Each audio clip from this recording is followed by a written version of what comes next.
back to my channel, The Craftessa. I'm Vanessa. Thank you all for being here and watching my videos. If you are new and stopping by, make sure to subscribe and hit the little bell button so you can get notified when I post new videos. Thank you so much, and let's get crafting. For the DIY Dollar Tree Agate Geode coasters, you're going to need the wood planks from the Dollar Tree and whatever paints you have, acrylic paints, some Mod Podge, a gold liquid leafing pen, and some nail polish remover to make the paints move a little bit smoother. So I'm going to take the paint and put little bits of the paint onto the wood square.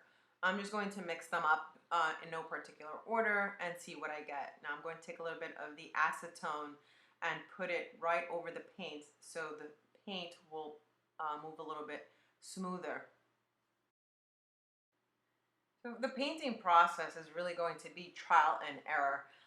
You're just going to be mixing colors around and trying to form patterns that look like agates or geodes.